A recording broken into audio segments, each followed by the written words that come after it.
골로새서는 하나님 자녀에게 진리를 분별케 하는 지침서입니다. 1장, 2장을 통하여 진리의 내용을 설명함으로써 진리가 없는 거짓을 분별할 수 있도록 안내하고 있습니다. 인간은 시공간의 제약을 받습니다. 따라서 내용이 형태를 갖습니다. 이러한 속성으로 인하여 형태를 공유하면 내용도 공유한다고 여기는 경향이 발생합니다. 그러나 형태가 같다고 하여도 내용이 다를 수 있습니다. 진리와 비진리도 이러한 차이를 갖습니다. 지난주에 금식 기도를 예로 들었습니다. 금식 기도는 곡기를 끊고 기도하는 형태를 갖습니다. 하루만 음식을 먹지 않아도 연약한 인간은 배고픔에 고통이 있습니다.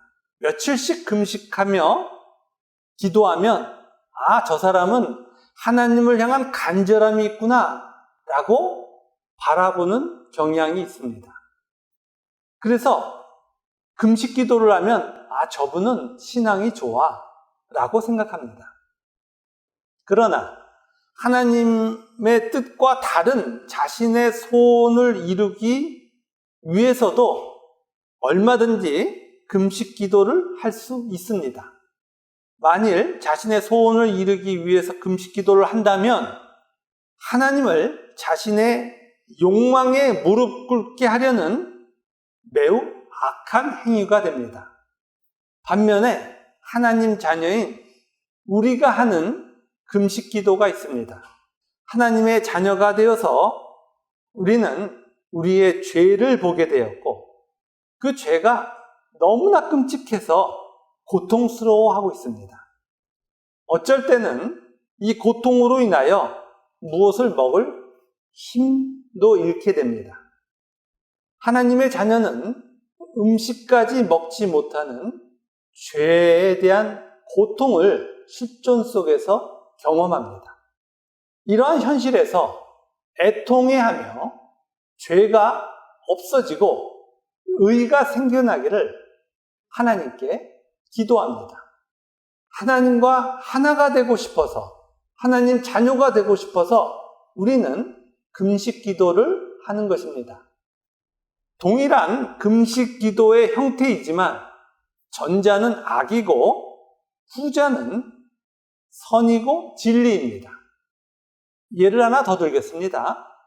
하나님 자녀는 하나님 나라인 교회의 지체가 되면 교회에 헌신하게 됩니다. 그리스도를 머리로 한 몸이 되어 형제를 사랑하고 기쁨으로 헌신합니다. 반면에 헌신이라는 방법을 통하여 자신의 소원을 이루려는 사람들이 있습니다. 만일 자신의 소원을 이루기 위해 헌신한다면 그리스도와 연합하지 않은 자의 악한 행위가 됩니다. 교회 안에 봉사를 하면서 신앙이 자랐다는 말들을 많이 합니다.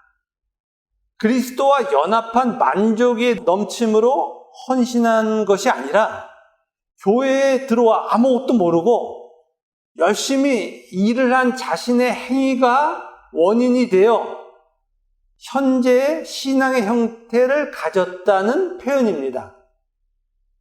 이런 분은 참된 신앙이 있는지를 반드시 점검해 보셔야 됩니다.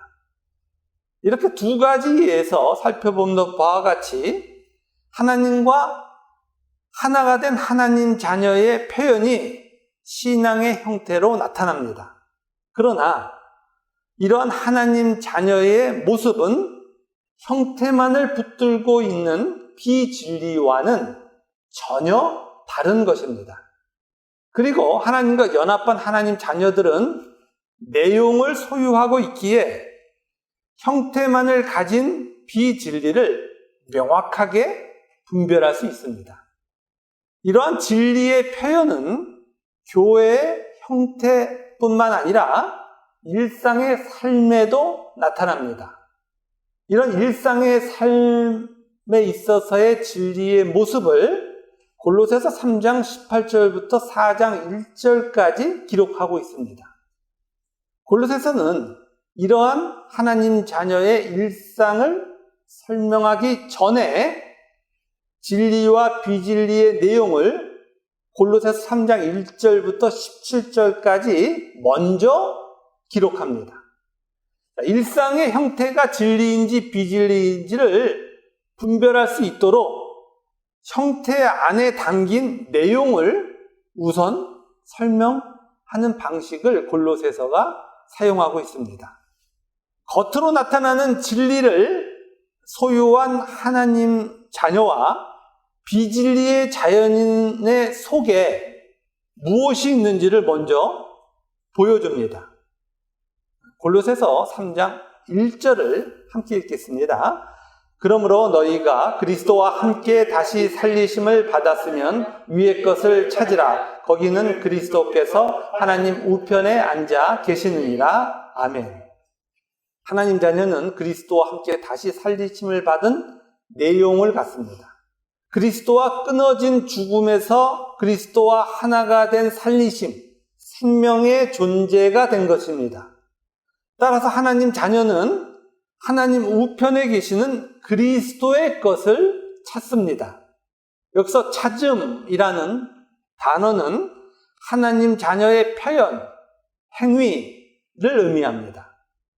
하나님 자녀의 일상의 행위가 부활한 하나님의 자녀에게서 나타났는데 그것을 그리스도를 찾는 것으로 기록한 것입니다. 이러한 그리스도를 찾는 행위는 골로새 3장 2절의 생각의 표현입니다. 골로새 3장 2절을 함께 읽겠습니다. 위의 것을 생각하고 땅의 것을 생각하지 말라. 아멘. 하나님 자녀가 그리스도로 채워진 내적 상태를 생각으로 표현합니다. 생각은 보이지 않는 것이죠. 하나님 자녀가 실존 속에 행위로 무엇을 나타낼 때는 그 속에 생각으로 표현한 내적 상태의 내용이 있다는 것을 말합니다. 골로새서 3장 5절부터 17절까지에서 하나님 자녀의 내적 상태를 기록하고 있는데 이러한 생각의 내용을 골로새 3장 3절 4절에서 설명하고 있습니다. 골로새 3장 3절부터 4절을 함께 읽겠습니다. 이는 너희가 죽었고 너희 생명이 그리스도와 함께 하나님 안에 감추어졌습니다. 우리 생명이신 그리스도께서 나타나실 그때에 너희도 그와 함께 영광 중에 나타나리라. 아멘.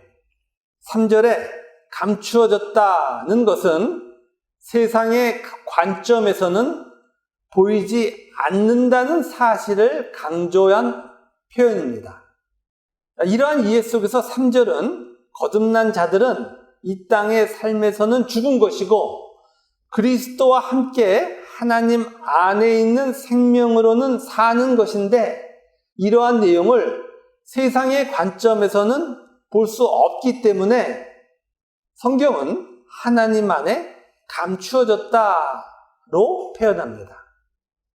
그러나 4절과 같이 예수 그리스도의 재림의 때 세상의 관점에서는 볼 수 없었던 하나님 자녀의 내적 상태는 완전한 부활의 모습으로 나타납니다. 그러면 부활로 나타나는 그 하나님 자녀의 내적 상태는 무엇입니까? 그 아름다운 완성의 모습을 설명하면서 동시에 우리 안에 하나님 자녀 안에 죄와 의가 동시에 있기에 성경은 죄의 형태도 표현하고 있고 의의 형태도 표현하면서 부활에 나타날 그 아름다운 모습을 보여주고 있습니다. 골로새 3장 5절을 함께 읽겠습니다. 그러므로 땅에 있는 지체를 죽이라. 곧 음란과 부정과 사욕과 악한 정욕과 탐심이니 탐심은 우상 숭배니라. 아멘. 골로새서는 진리와 비진리를 알려주기 위하여 쓰여졌습니다. 교회의 형태, 신앙의 형태로 저것이 진리인지 아닌지를 우리들에게 알려주는데 그 비진리의 실체는 탐심이고 우상숭배입니다.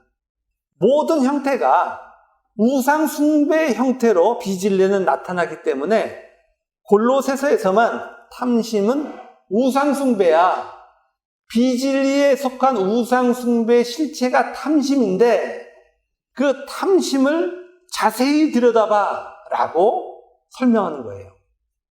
땅에 있는 지체라고 하는 것은 하나님 자녀 우리에게 여전히 남아있는 죄를 말하고 있고, 하나님은 이러한 우리의 죄를 죽이고 계시며 이러한 우리의 죄는 따라서 없어지고 있는 것입니다.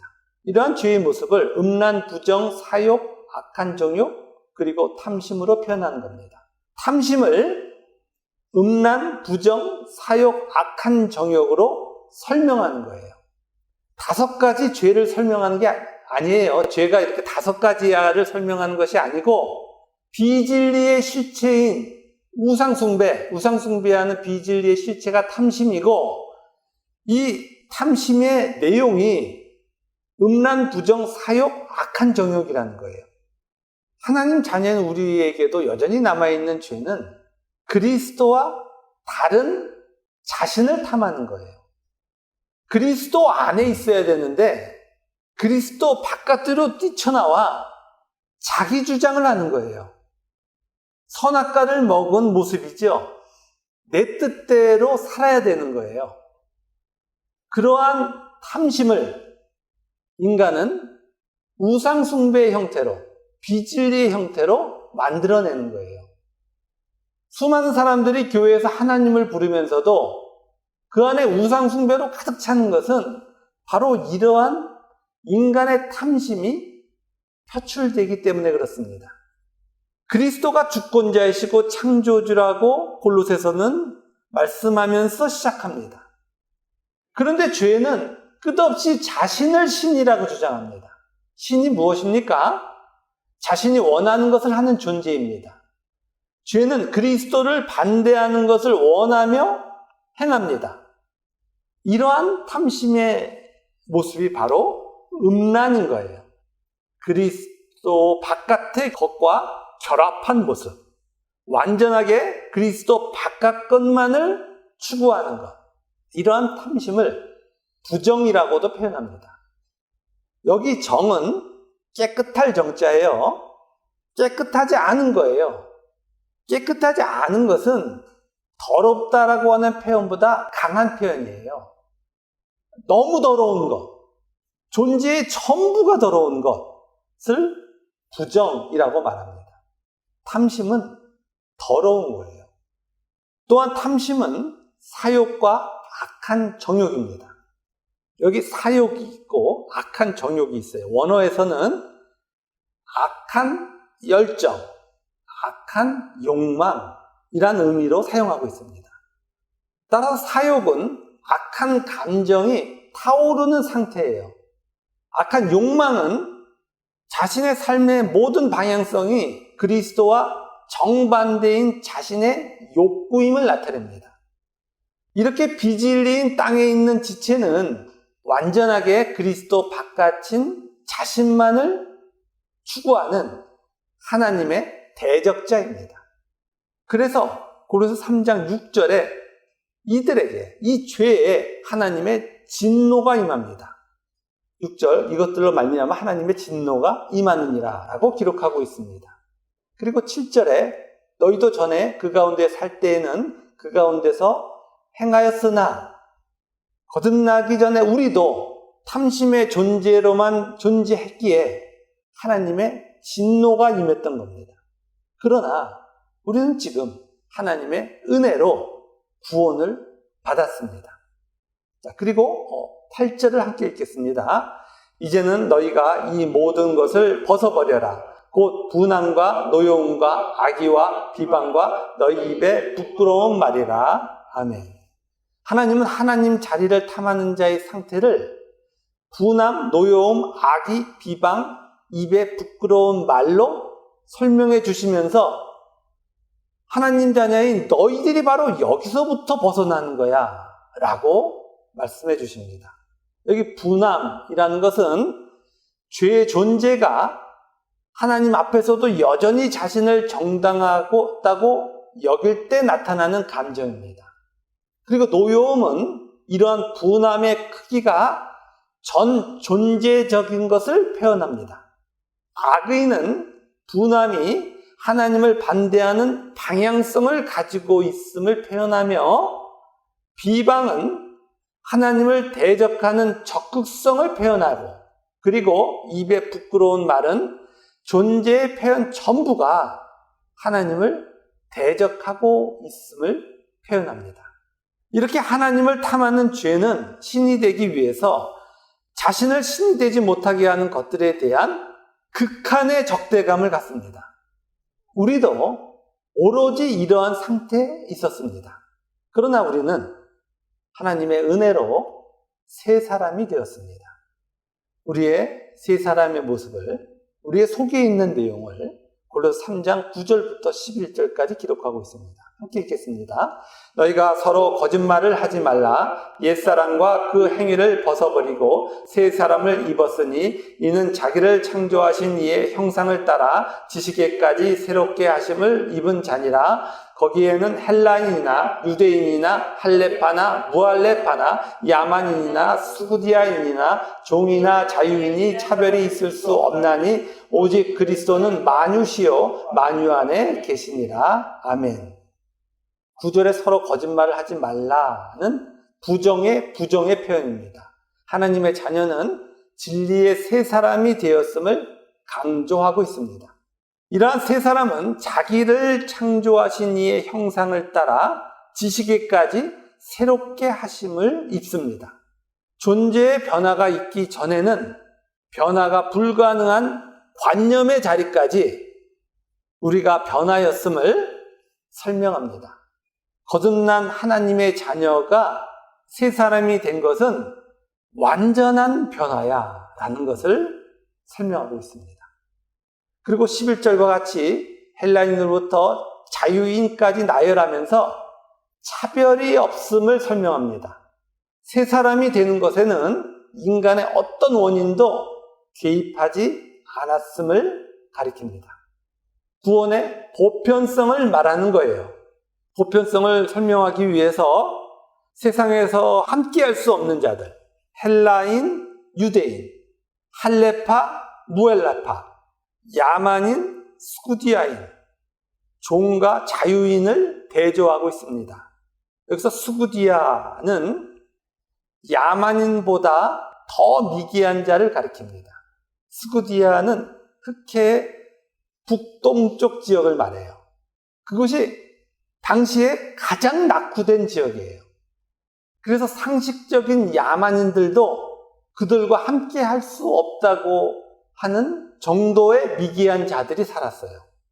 이런 둘을 비교함으로써 세상에서 함께 할 수 없는 이 자들이 하나가 되는 곳, 인간의 원인으로는 절대로 함께 할 수 없으나 다른 원인이 작동되어 하나가 되게 하는 곳이 있다는 겁니다.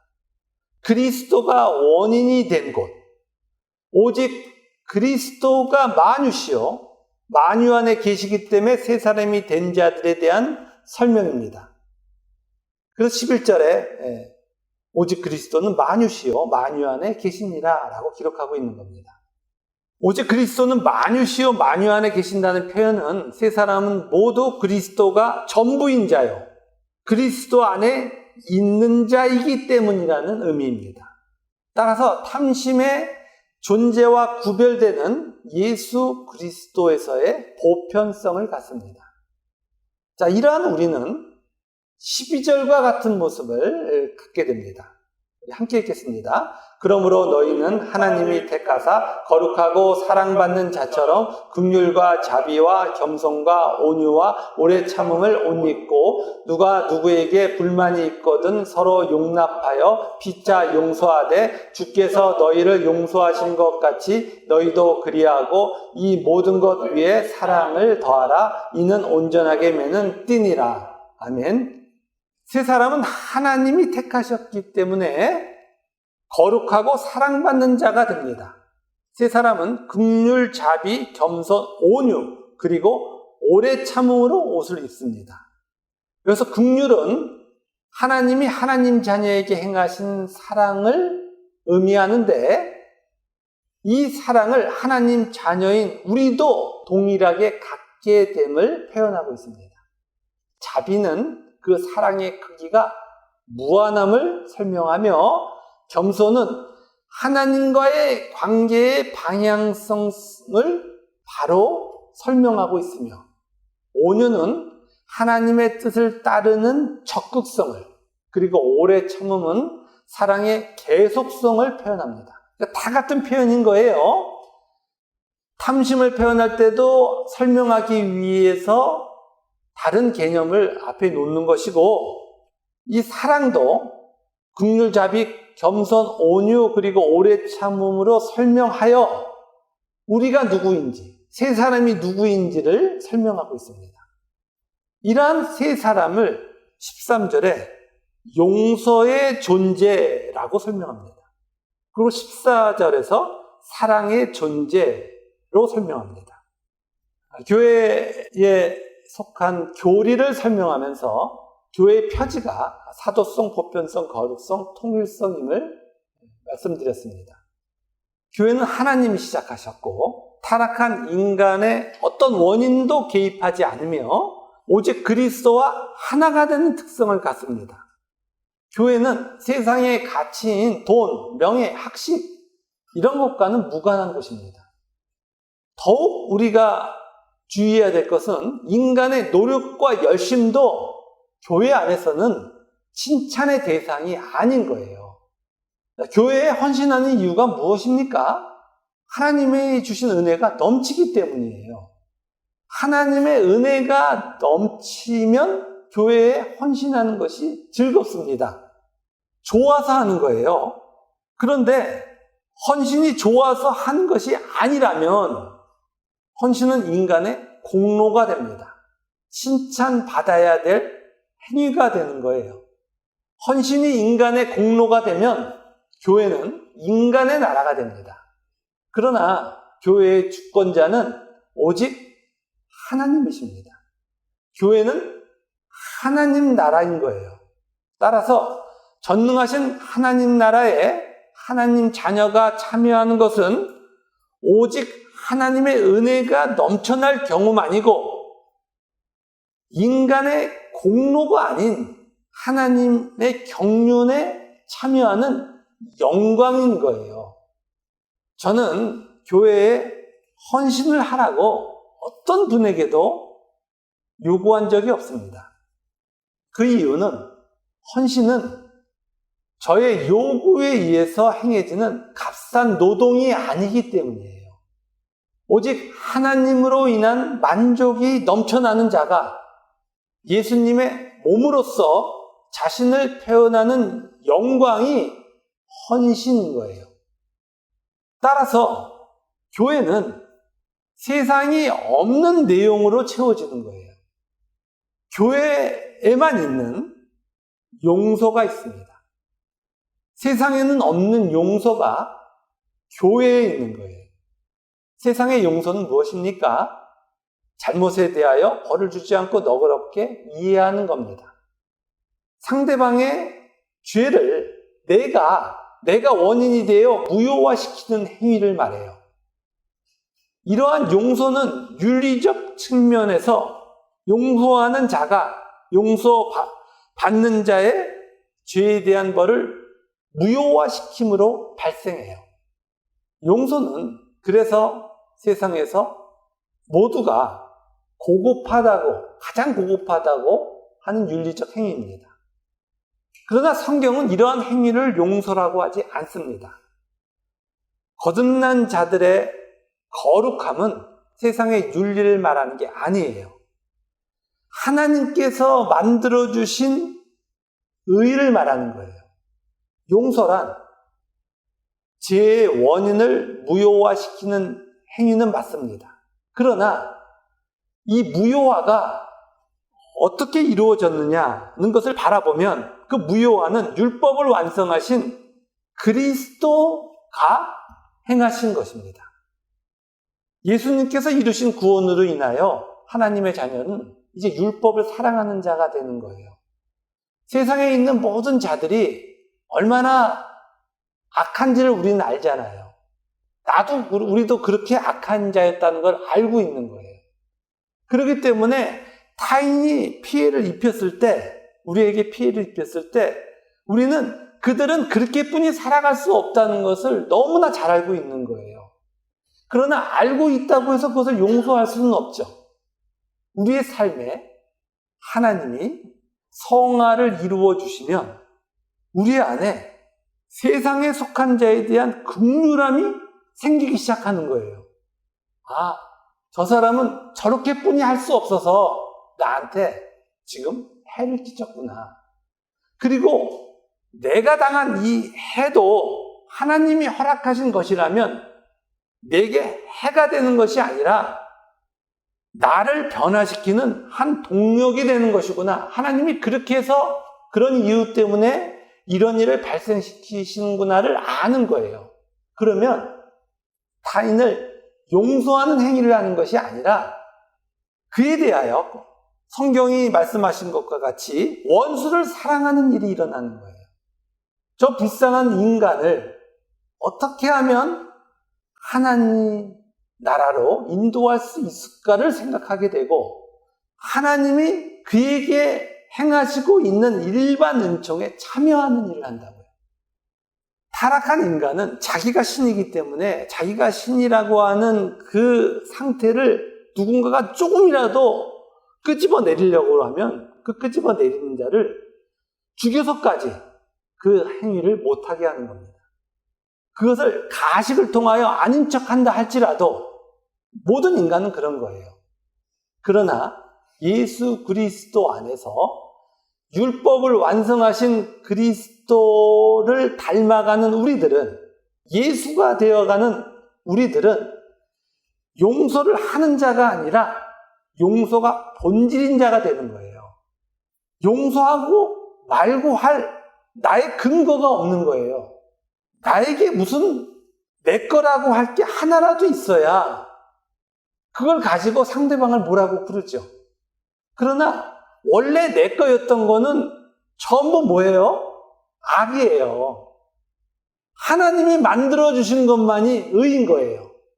그리고 우리는 죄는 없어지고 의로만 충만해지는 삶으로 변하고 있는 거예요. 그럼 그 의가 다 차게 되면 어떻게 됩니까? 용서가 본질인 자가 되는 거예요. 사랑이 본질인 자가 되는 거예요.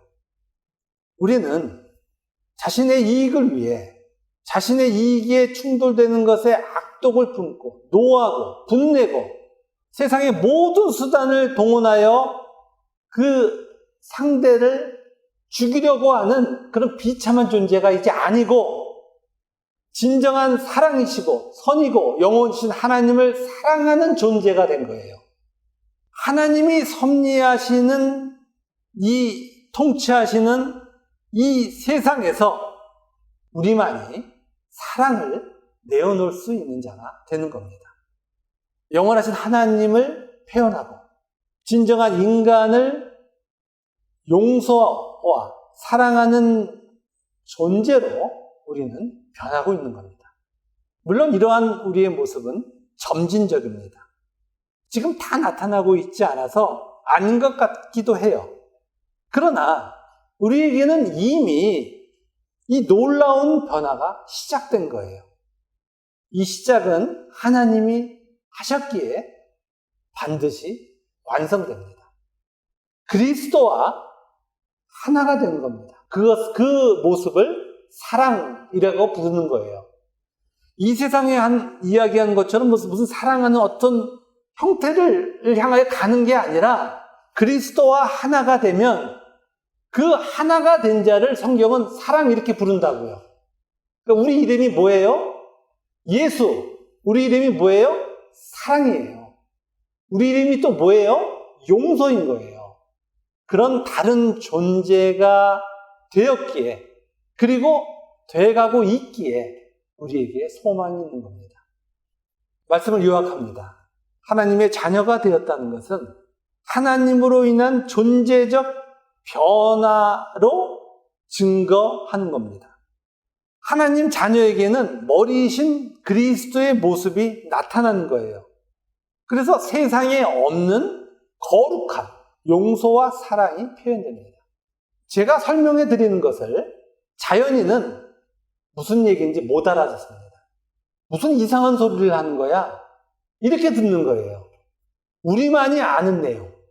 예수 그리스도 안에 들어와야만 알게 되고 우리의 존재가 되는 그 내용을 오늘 용서와 사랑으로 표현하고 있는 겁니다.